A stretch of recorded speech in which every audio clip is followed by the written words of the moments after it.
But Dad said that... Yeah, when he said that thing's about to kill him. Fraternals. The end is here now.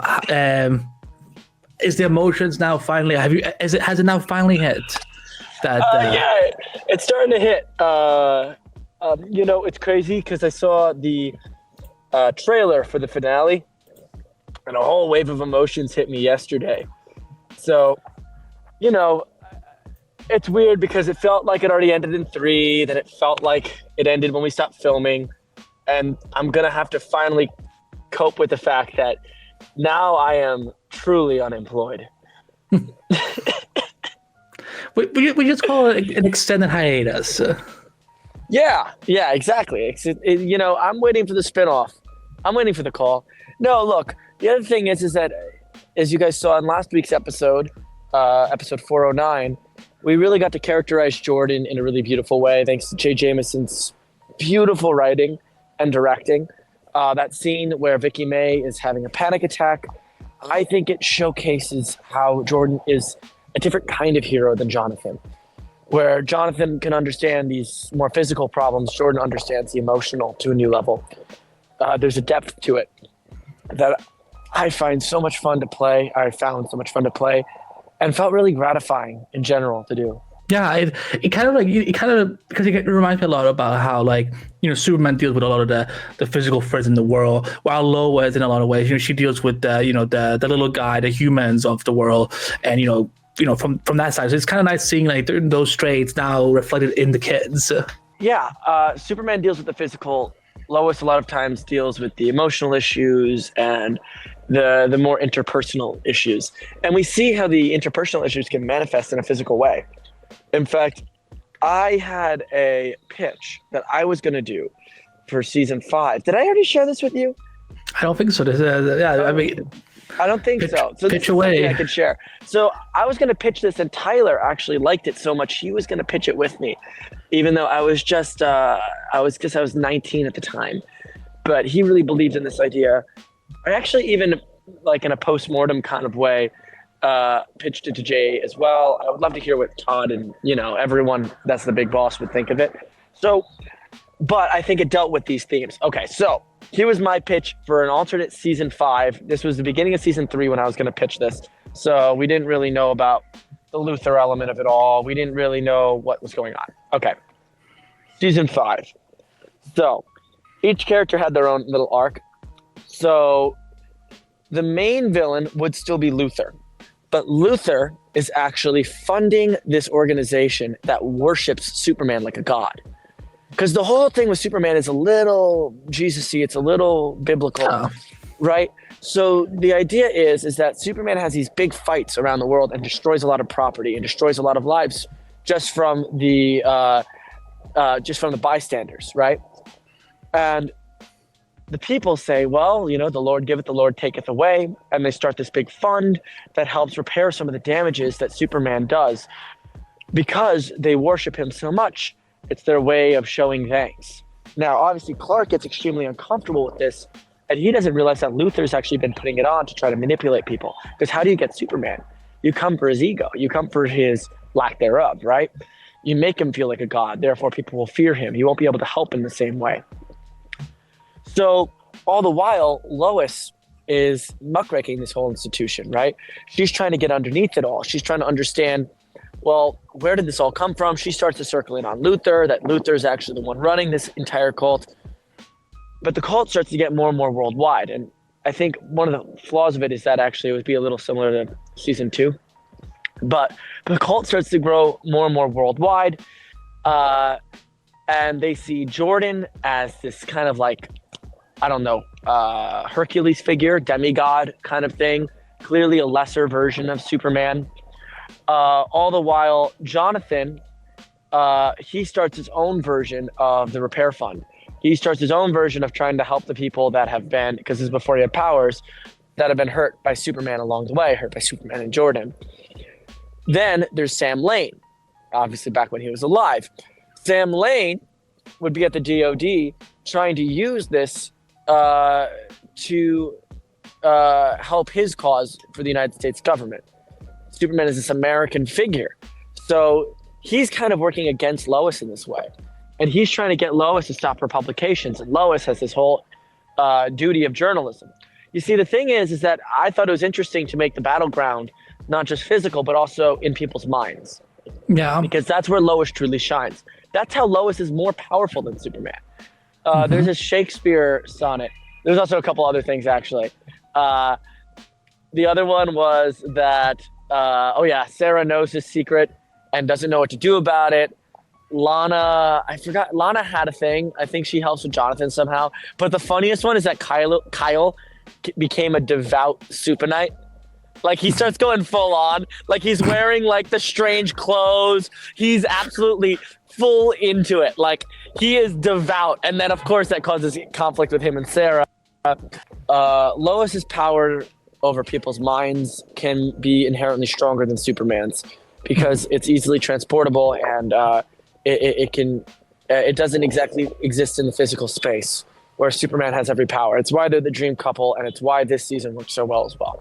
Can you take me to the day you read the script for this finale? Like, you know, like how much did you know already of how they were going to end this series? Was all of it just a complete surprise?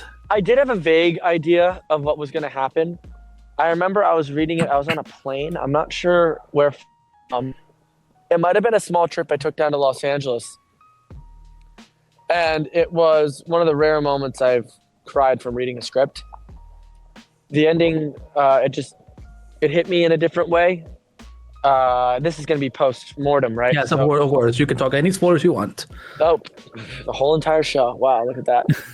When I saw that Superman was going to age and die for real and exactly how they did the death sequence, it really hit me because it made me realize how Jordan is going to grow and how this character is no longer in my hands.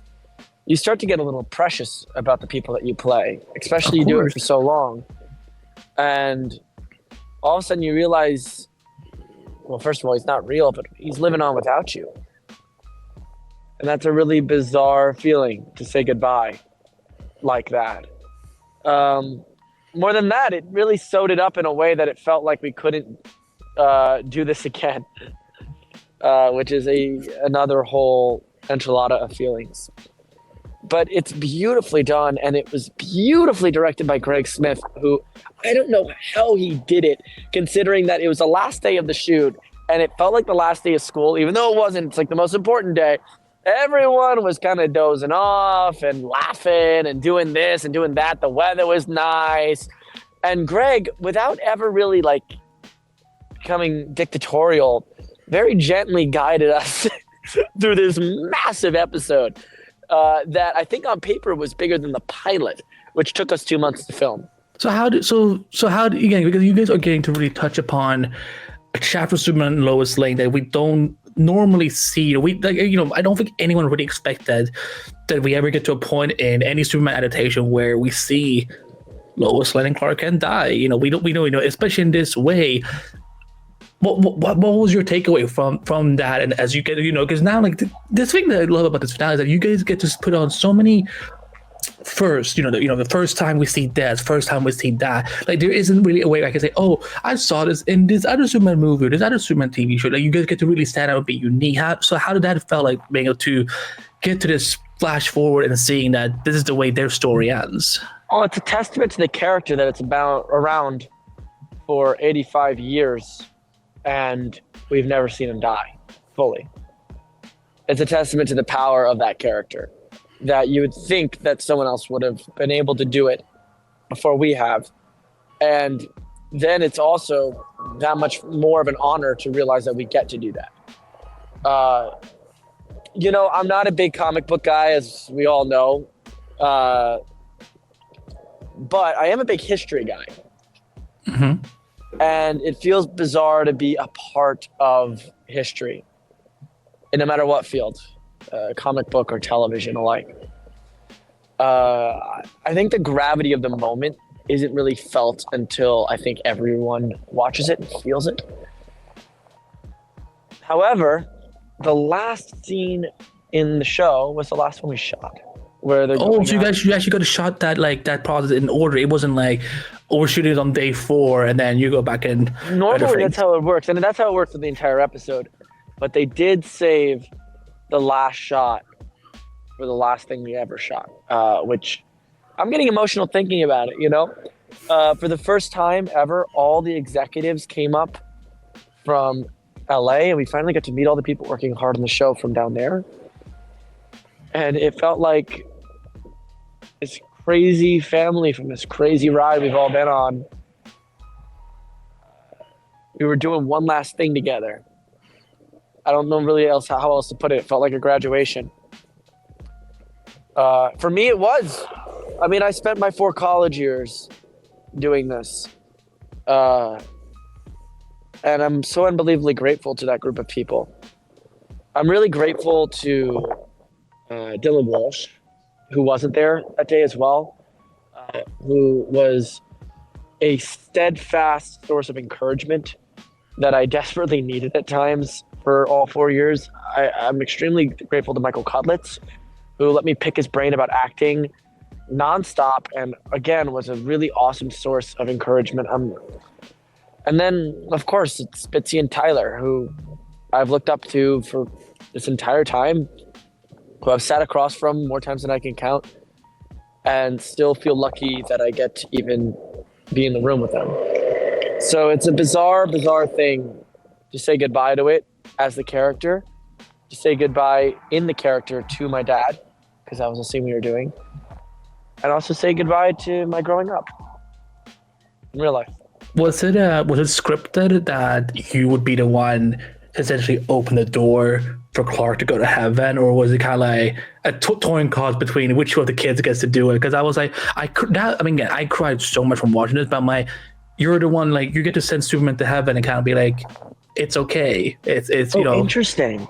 I haven't seen it yet. I believe we shot both versions. Oh, okay. Yeah. So yeah, the one I saw, you're the one who opens the door. Oh, that makes me feel good, man. That makes me feel I'm sorry if I spoiled it. No. Like, not that it's not Jonathan. I don't, it's not like that.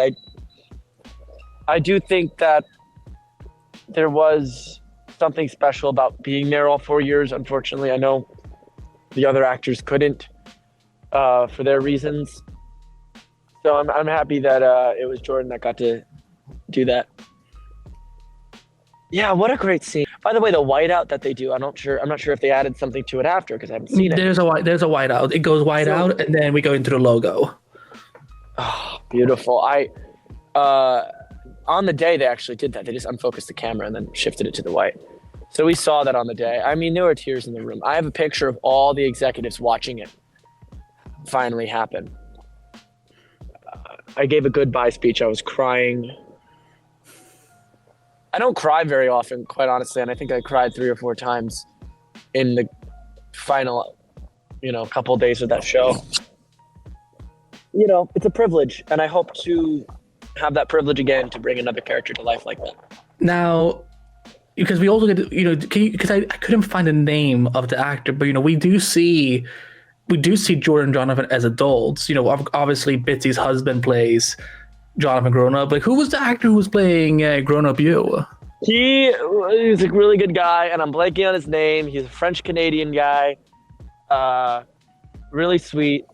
I think they just kind of found somebody, and they felt like David looked a little more like Michael than me. They really wanted David to be there. But he's a really great guy. I'm happy that he got to do it. I think in Bitsy's mind, she thought there was a bit of competition of who would have David play them. While I do love and respect David, I don't mind either way. It's whatever fits the character. David also directed an episode this year. I know, he did. Phenomenal. I did not know that he had that skill set, although I'm not surprised given that he's such a talented actor. But I really, really felt like he got some of the best performances out of me, of everyone. He has also been a lovely figure in my life for the past 4 years. And I have him to thank for a lot as well. Now, again, because I don't know what it said in the script, but during the flash forward, we see Jordan with a brunette, and I'm just gonna assume that is grown-up Sarah. Am I correct, or are you gonna break my heart right now? Because I'm like, is this something I get to reveal? I'm pretty sure in the script it was some other name. It was just some random name. It was like Jordan, and maybe I can look it up right now if you want. It was some random name though. It wasn't Sarah. In my mind, Jordan and Sarah were never meant to be together. I think that relationship was them exploring everything that you shouldn't do in a relationship. And I'm really happy that they became friends in the way that they did, much like Indy and I did in real life. Well, in a lot of ways, it's a good contrast because essentially, Clark, before Clark had Lois, he had Lana, in a lot of iterations. So, in a way that this was your Lana of like getting to know like what is love, and right, and that means that Jordan's kid is going to end up dating Sarah's kid. It's just going to be a Kent family tradition to fuck up their first relationship with a Lang. On the torch of fucking up relationships and trying to become friends after. Ad infinitum. I was trying to make a beautiful bridge, and you're like, no, let me make this into a tradition. Yeah, so no Jordan and Sarah happy ending for me. I understand. Doesn't seem like it. It's a beautiful tradition. I know. Listen, I'm just gonna be bitter and be like, well, listen, we didn't hear a name on screen, so I'm just gonna pretend that's Sarah. I guess they could have left it ambiguous. Maybe they only put that there to make Indy happy. I wouldn't have really cared. I think maybe Indy probably would have a little bit, but. Talk to me about because again, you and John, you and Michael, you get to have your big fights with Doomsday. How was it filming on those days? Because I guess that's a very different type of physical stuff to do compared to what you've done already on the show. Right. I mean, that was mainly green screen stuff, and in fact, it's weird because it's almost hard not to laugh. On the day, basically, they had a guy named Paul who's a really talented stunt performer and real performer. He was here and he would do the big roar, but he actually had a big stick with a mannequin head on the top of it, so we knew where to look. The whole thing looked so silly to be terrified of. To be quite honest, it was some of the least difficult fighting I've had to do on the show. Okay. Because it's all CG, and they had my Digi do so much of it. Yeah, in the finale, almost all of it was just digi-double stuff. You want to see how it looks like when we're flying on the day on set? You go like this. Okay. You look up and you go. That's what they edit out. So, I've seen some behind-the-scenes shots where like you guys jump and then you kind of just crawl under the camera. Right. That's pretty much what happens. So it is what it is. The helicopter was cool, though. That was a real helicopter. They carted that thing in. They had fire coming out of it. It was one of those moments that I looked back behind me at the burning helicopter and went, holy fuck, I'm on a movie set. This is pretty cool. I did well. So you were talking about that this was some of the easier stuff to do visual, fight-wise against Doomsday. But I'm glad you boys at least got to take him on, because the cut I saw, you guys get to blast him with heat vision and stuff and kind of be like, we're bros, we're doing this thing. Yeah, no, I mean, it's fun doing that kind of stuff because you're silly on the day, but then it translates on the screen that the two characters are just in their moment, in their jive. Because we were, as actors as well. I wanted to ask you, because again, during the Flash 4, we get to see you guys briefly in costumes. But again, I saw the one that was pre-viz. What are fans actually seeing on Monday? Like in terms of like is it these costumes that, again, because this came out like right after we did our first interview. Are these the costumes that you guys end up wearing in the finale? That, because again, it's who gave me that? That is from the Superman: The Definitive History book that is coming out very soon. It's an official book. I can link to you on. It's on Amazon. No way that I'm in an official Superman book. That's insane. Yeah. They show the concept art because I think it was on the Superman Lois section, and on the right side of it, there were these two photos, and I'm like, are you effing kidding me? Because because I love both Superboy costumes, but like the one you were wearing, that's from the New 52. So like, is that what you guys were wearing in the finale? Like, what was I actually watching? When you were watching something funny, basically they had me in all black leotard, like a black skin suit, all the way up and down, so you could see every bit of my skin, right? Okay. And then they have you in a harness to fly, and the harness would latch right around your crotch area, thereby lifting your crotch out to the world. And then that was the day all the executives showed up from Los Angeles. So I'm walking out there making jokes with people like, hey, look, everyone get the thing. Not like that, but like, you know, I'm basically going like, I have no modesty left. I have no modesty left whatsoever. This is what they're doing to me. And then, of course, the executives are right there. And I'm like, oh, my God. Like, I'm like walking by them like, ah. Ridiculous. I'm so sorry. Ridiculous. I hope it looks cool on camera, though.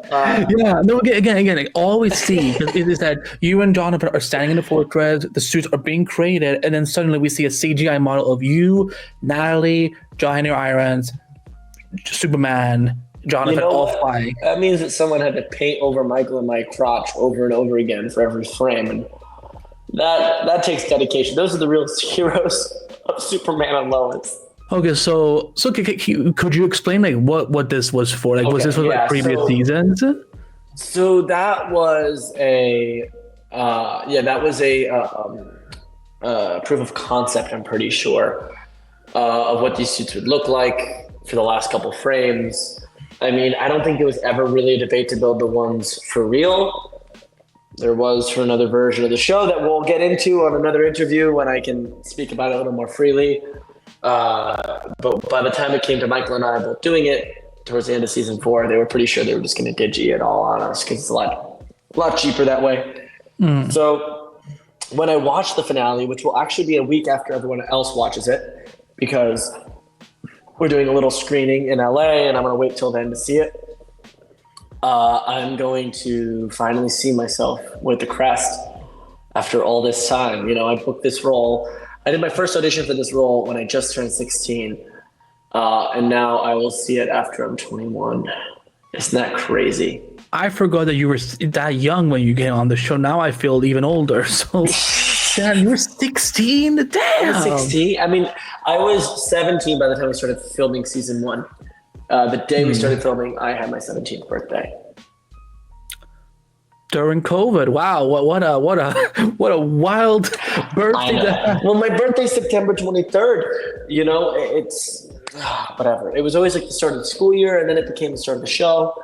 And weirdly enough, the show lined up with the school years, except when it started to collapse at the end. It was like September, you go and you leave by. Well, the first year we left by July. Second year we left by I think April. It went down by 2 months every time. But these are cool costumes, man. These are really cool costumes. That's hilarious. Hey, they are. They really are. You know, I saw some people dress up as Jonathan or Jordan for Halloween, like 2 little kids, and that made me really happy. With the goggles and everything? You know what? They just had 2 little Superman shirts, and they were both Jonathan and Jordan. They didn't, you know, I don't know if they went the whole goggles. I don't know if a kid would want to wear that the whole night. That thing would come at your neck. It would kind of come like right here on your neck. Really? Just the goggles? Like, well, like the hood, which by the way, on the set we used to call the condom. The con man? No, the condom. Wow, that is, son. That's not a good that's not a good nickname for it. Like, put on the condom. Wow. I can still feel it on my face. You go like this, and then you hear it. No, it's an honor to be able to wear that kind of thing, though. I for all the jokes, how awesome is it to be able to play a superhero? No matter what the costume is, no matter what the show is even. Thankfully, I had a great show. You know, how much fun is it to play pretend and to make a living. Yeah. That's how I feel. I'm just grateful. No, I mean that's how I feel. Like I get to write about superheroes for a living. Like Right. So it's like, yeah, I can only imagine. It's like the twice amount of fun getting to play one, and again, I'm figuring that by the time we got to the end of the season, you must have been relieved just to be back just in a hoodie and like no no condom wearing. Well, hey, I think Michael had to wear it once, maybe twice. So There was one episode. Yeah. Well, he was in the digi. A lot of times they just had him, like, you don't realize that he's just in the digi. But he did wear it a couple times, I'm pretty sure. Like the full on in real life. So he got a taste of it. No matter what, though, I don't know. Like, am I relieved that people say that as well? Not you. Sometimes other interviewers, they say, are you glad you can finally relax now that the show is over? No. In fact, now it's more stressful. First of all, because I'm lining up the next thing anyway. But number two, that's my happy place. That's where I feel the most relaxed and at home when I have the privilege of being on a set. Well, that means that you also don't see this just as a job. It's also like because if something just feels like a job, like I can understand that, but it is like you don't think of it as a job. You think of it as like I get to go and pretend to be someone else, do these things, and that's that's a sign of a very good environment, I guess. Because there's like you will hear actors from other TV shows talk about I had to leave because this started to feel too much like a job. I think if it ever felt like a job to me, I would go and do my job. That's good. That's good. Again, for this because this was like one of your first major roles. So I did the Peanuts movie when I was a child, but that's voice acting. So you go into a little booth, 10 minutes from your house, once in a while. And then Superman and Lois came around. It's the first time I felt like, holy shit, this is like Hollywood. And even still, we filmed in Vancouver, and the environment was so great and so friendly that I don't know if I really had that Hollywood experience yet. I have a feeling whatever my next project will be, if that ends up being in LA, I'll really start to feel like that. I'll be looking at the palm trees going by on my way to set and thinking, oh shit. It's not it's not Vancouver anymore, baby. No. I was pretty lucky to have this be my first major role. What would you say? There's a beautiful line in the finale when Clark asks Lois, what do you think Superman and Lois Lane will be remembered for? So I kind of wanted to pose you that question of like, what do you think Jordan will be remembered for? For young teens out there who grew up with the show, kind of like how you grew up with, working on the show. So like, what do you think Jordan Kent will be remembered for? For the Superman audience, for just general audiences. I think he'll be remembered for being a kid who overcame obstacles from within and without to become one of the most unique and special and incredible heroes that this universe has gotten to see. That's what I hope. If the time ever came, because I know that sometimes some of these Arrowverse characters who have been original characters, they eventually make their debut in the comics.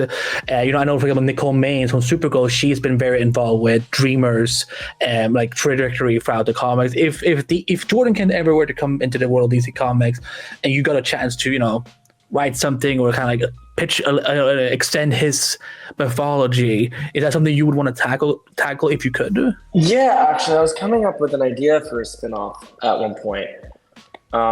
Where Jordan and Jonathan are finally going to college. But the college turns out to be set up by the DOD. And it's this place that the DOD is kind of keeping all these super kids prisoner in a way. It's a lot like the Tag Harris storyline, but it went a bit of a different direction in that it turns out that this is actually an old, outdated program from the Soviet era, and that they're keeping these kids almost like nuclear weapons because the Soviets still have theirs. And eventually the two, they're fighting each other, but then they ended up teaming up, realizing that they were fighting other people's wars and toppling governments. It got like really political and strange and kind of a little more global. I would love to make that show a reality one of these days. I really would. Yeah, I mean, I would just kill to see you and Michael work together again, because, you know, that was when that was also when it hit to me. Like when you were like, when Jonathan initially, you thought Jonathan was dead, and you were like, you know, pressing his chest, like trying to wake him up. Like that's how I'm like, oh my god, this is like the last time I get to see them like having a chaotic, you know, or like kind of stirring moment like this, you know. So I really hope that you and Michael really get to work together again, because you guys are such good scene partners. That scene they had to do so many angles of, and it was such an emotional scene. And you know, when you do an angle of a scene, you do it like 3 times, and then you have to sit around for another 20 minutes. They have to move all the lights, move everything. Then they do it again, and you have to get there again. And I was pretty much completely out. You know, we did it so many times by the time they got to my coverage, or at least like the shot really on my face. And I wonder how it turned out. I hope it turned out all right. I ended up cheating. I actually, like, for my eyeline, just used a picture of my real brother. And I think just seeing him viscerally helped me get back there, because my brother and I are really close in real life. I hope to work with everyone from that show again, though. I hope I get to work with Dylan Walsh and Michael Cudlitz again. They were just so huge in my life, whether they, you know, knew it or not. Listen, like every once in a while, you know, some of these miracles gets to happen, because I know, like, with the way Hollywood is, you know, sometimes, you know, people don't get to work together again at all, but sometimes, you know, there will be those little reunion moments, which is always fun. And yeah, I mean, that's, again, like, that's what this is such a good cast, like, again, that I'm like, it really doesn't feel fair that we're ending this show this soon, but, you know, I get it. It's the powers that be, I guess. Tell me about it. What would you say, you know, again, like, as we're like closing this corner of the Superman mythology, for future Superman storytellers, whether it is someone like James Gunn or other people who will tackle Superman in media in the future, what do you hope they take away and have learned from Superman Lois, like from the way you guys tackle this beloved, iconic mythology, but also adding to it? I hope that people took away, if they want to write another Superman show, they could take away that making him human really helps dramaturgically. That we could have given him challenges that made him a little more approachable, rather than just the omnipotent kind of guy that you see that eventually faces some other omnipotent force, and then you just see over and over again an immovable object gets hit with a unbeatable force. That gets old eventually, but by humanizing him and giving him a family, you can really make Superman interesting in a way that he's never been interesting before. So I know I asked you this last time, but I kind of want to see that since we last spoke. Can you tease anything? What's next? Any more, you know, besides maybe, you know, doing more UN stuff? What is next for Alex Garfin, the actor? You'll see. Okay. Can't talk. You're close. Are you close? People to announce something soon, or will it be something for next year maybe that we have to wait?